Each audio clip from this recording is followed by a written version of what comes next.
I'm CHRISTINEPERSICHETTE with this current news update. The Diocese of Brooklyn's Bishop-Designate Robert Brennan got a big welcome back from the diocese in New York, where he was raised, educated, and began his very ministry as a priest. Jessica Easthope reports from Rockville Center.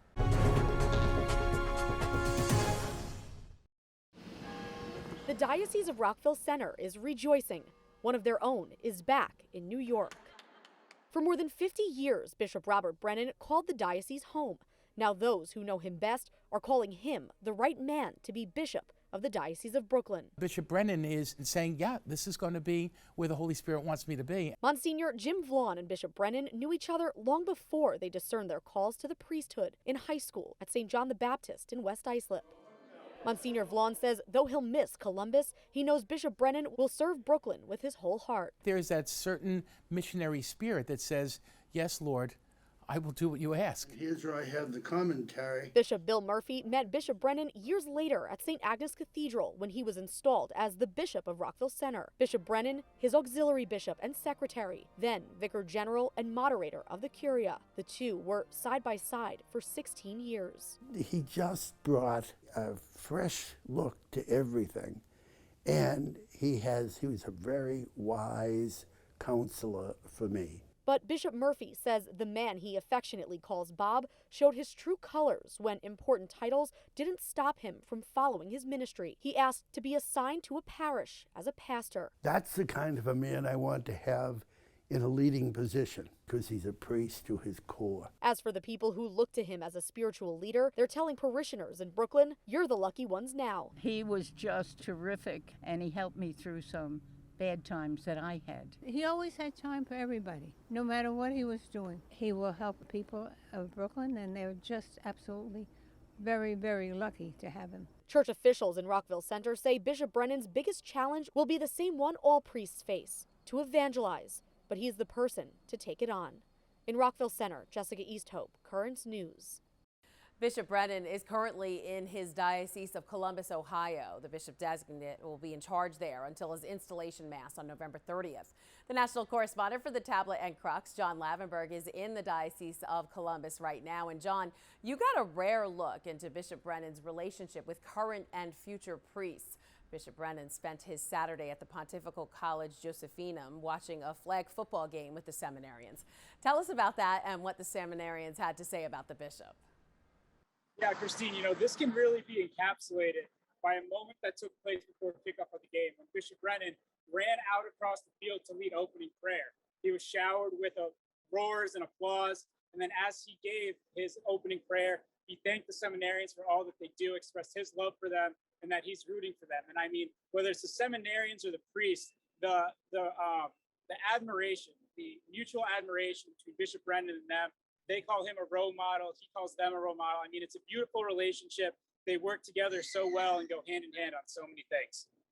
Oh, that's so nice. It was also a special Sunday for the bishop. It was the first time he celebrated Sunday Mass since the announcement that he was leaving for the Diocese of Brooklyn. What did he say to the people of Columbus, and how are they reacting to his departure? He thanked the parishioners for their well wishes, and he said, I love you, and I've been very grateful for my time here. And then immediately after that, when the Mass ended, I went up to some parishioners, and the first one I approached, as I brought up Bishop Brennan to her, she had to fan her hand in front of her eyes to hold back tears. She said, he's meant so much to this diocese.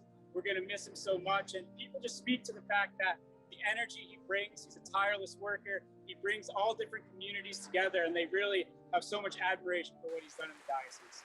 Wonderful. John Lavenberg, national correspondent for the Tablet and Crux. Thanks for joining us, and we'll check in with you again tomorrow.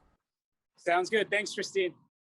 Praying for all immigrants and refugees, the Italian Apostolate welcomed the newest Mother Cabrini monument to the Diocese of Immigrants.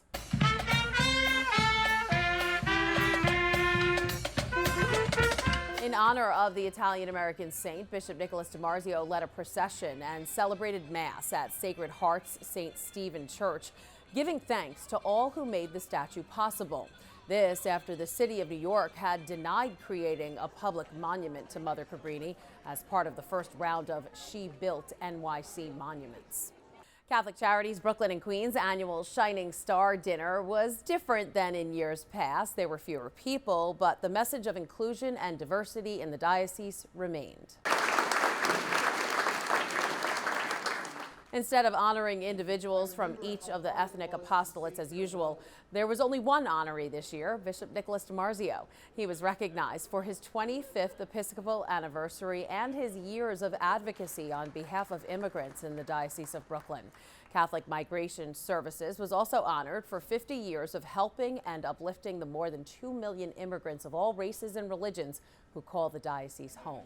This shows that we really do have a unity that's unique in a certain sense, that being able to do that in Brooklyn. We have this wonderful organization to not just meet legal needs, but also their pastoral needs, to really live out the gospel message of welcoming the stranger.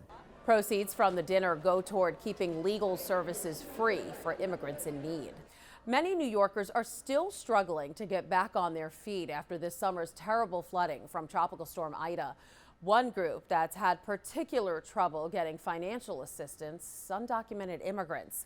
But as Emily Druby reports from the Upper West Side, help is finally on the way. Any given day at the Chinese American Planning Council, immigrants from all over Brooklyn receive help. Now that help includes recovering from a disaster.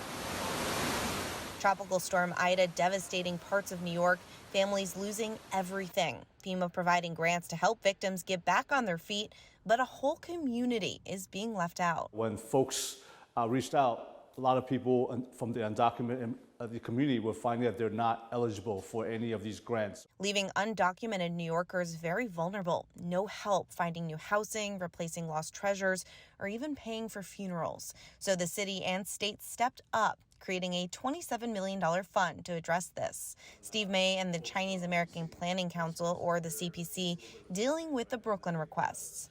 This could go a long way in terms of making folks not only be able to survive, but be able to kind of really house them. The most one can get is $72,000, $36,000 for housing and $36,000 for other needs. 5 other nonprofits throughout the city, upstate, and Long Island are handling requests for their area. In the Bronx, Catholics are in charge. These are families that really were left without anything. Their basement were flooded, their cars were flooded, and they really have no other recourse. This is such a relief, a welcome relief. Catholic Charities New York handling the request there. It's not just money. For many, it's a lifeline. On the Upper West Side, Emily Druby, Currents News. If you or someone you know in Brooklyn is undocumented and needs help recovering from Ida, you can reach out to CPC directly. Email Isabella Chan at ichan@cpc-nyc.org or call 718-685-3315. Continuing a beloved tradition, pets of all shapes and sizes gathered throughout the Diocese of Brooklyn for the annual blessing of the animals. Over the weekend, priests at St. Anselm and at Our Lady of Guadalupe welcomed the faithful together with their feathered, finned, and furry friends to celebrate the feast of St. Francis of Assisi, the patron saint of animals. And that is this Currents News update. I'm CHRISTINEPERSICHETTE. Thank you for joining us because we are putting your faith in the news.